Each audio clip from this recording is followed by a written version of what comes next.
ज़रा तसव्वुर कीजिए कि आप सुबह आंख खोलें और आपको मालूम हो कि आज आप क्या पहनेंगे, कहाँ जाएंगे, क्या बात करेंगे, क्या पढ़ेंगे, हत्ता कि क्या सोचेंगे, क्योंकि ये सब पहले ही आपकी हुकूमत तय कर चुकी है। आपका मोबाइल आपका नहीं, आपका घर आपका नहीं, यहाँ तक कि आपकी ज़िंदगी भी आपकी नहीं।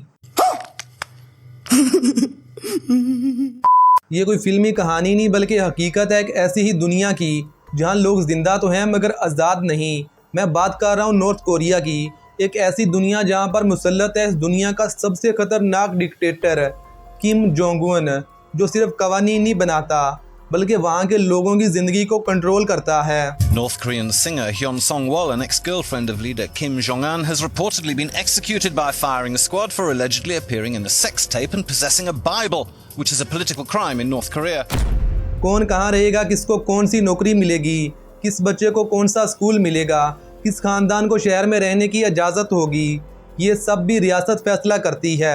यहाँ तक कि आप बाल कैसे कटवाएंगे ये भी हुकूमत फैसला करती है। वहाँ सिर्फ चंद मखसूस हेयर स्टाइल की इजाज़त है। तो सबसे हैरानगी की बात यह कि पूरे नॉर्थ कोरिया में कोई भी किम जोंग उन जैसा हेयर स्टाइल नहीं बनवा सकता, और निगरानी का ऐसा लेवल जो सांस रोक दे। नॉर्थ कोरिया में स्मार्टफोन आज़ादी का ज़रिया नहीं, निगरानी का हथियार है। फ़ोन का ऑपरेटिंग सिस्टम किसी भी वक्त खुद ब खुद स्क्रीनशॉट ले सकता है और वो सीधा हुकूमती सिस्टम में महफूज हो जाता है कि आप क्या देख रहे हैं। आम लोगों के लिए इंटरनेट मौजूद नहीं है, सिर्फ एक सरकारी नेटवर्क है जहां वही मवाद दिखाया जाता है जो रियासत दिखाना चाहती है। अगर आप साउथ कोरिया का ड्रामा देखते हुए पकड़े गए तो आपको 12 साल तक की कैद हो सकती है। जुर्म आपका, सज़ा आपके बच्चों की। नॉर्थ कोरिया में ख़तरनाक कानून नाफिज है, इसे क्राइम इन प्रोपोर्शन कहा जाता है। अगर दादा ने कोई सियासी जुर्म किया तो फिर पोता भी जेल जाएगा, यानी एक शख्स के जुर्म की सज़ा 3 नस्लें भुगतती हैं। इसी कानून का शिकार था शिन डोंग ह्यूक। 1981 में एक सियासी कैदी खातून ने जेल के कैंप नंबर 14 में इससे जन्म दिया। वो बच्चा जेल में पला बढ़ा। इसने बचपन में खिलौनों की बजाय जंजीरें देखी। इसने किताबों की बजाय तशद्दुद बर्दाश्त किया। इसने रोटी की बजाय मकई का पतला दलिया देखा। खाना इतना कम मिलता कि जिंदा रहने के लिए वो घास और चूहे खाने लगा। 13 साल की उम्र में इसने भूख की वजह से अपनी माँ और भाई के फरार होने की मनसूबाबंदी जेल हुकाम को बता दी ताकि इसे थोड़ा खाना ज़्यादा मिल जाए। The public execution of his own mother and brother for planning an escape killed, Shin told us, after he ratted them out to camp authorities. तो चंद माह के बाद इसकी आंखों के सामने इसकी मां को फांसी दे दी गई, इसके भाई को गोली मार दी गई, और फिर 2005 में शिन डोंग किसी तरह जेल से भागने में कामयाब हो गया। और इसी की कहानी से दुनिया को इन कैंपों की होलनाक हकीकत के बारे में पता चला। He says he escaped Camp 14, climbing over a fellow inmate as he lay dying on an electric fence.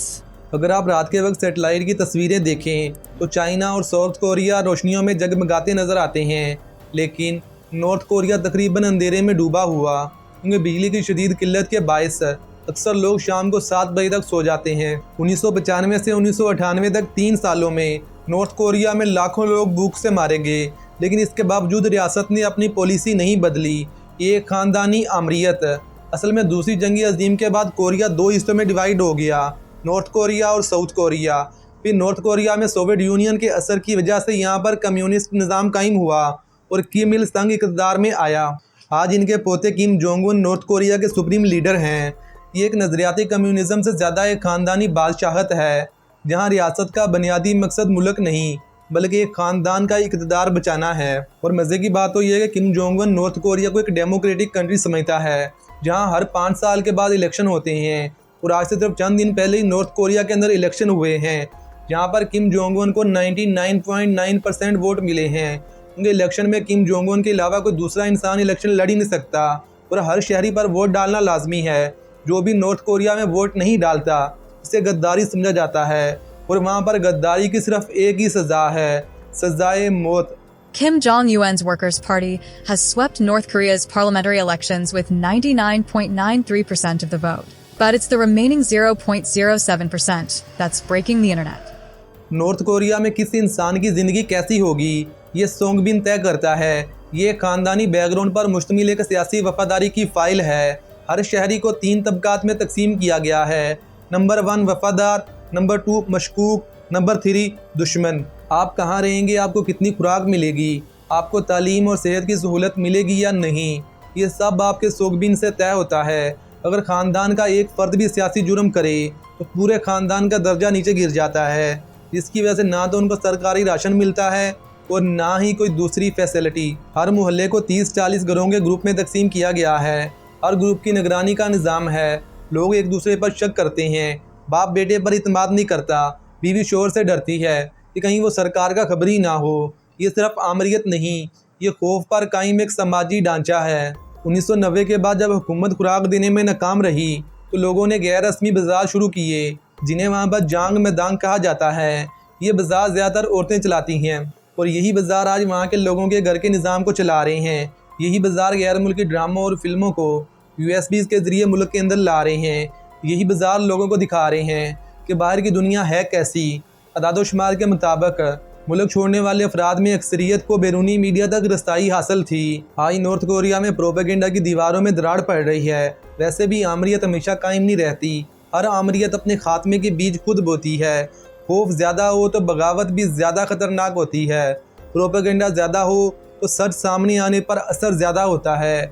North Korea में शायद तब्दीली का अमल आहिस्ता हो, लेकिन तारीख गवाह है कोई भी ताकत हमेशा कायम नहीं रहती। नॉर्थ कोरिया के लोगों की ज़िंदगी से हमें सबक मिलता है कि कभी भी किसी हुकूमत को ये हक ना दें कि वो आपकी सोच, लिबास, खुराक, तालीम और ज़िंदगी पर मुकम्मल इख्तियार हासिल कर ले। क्योंकि जब रियासत आपकी ज़िंदगी के हर पहलू को कंट्रोल करने लग जाए, वो इंसान शहरी नहीं बल्कि कैदी बन जाता है। अल्लाह हाफिज़।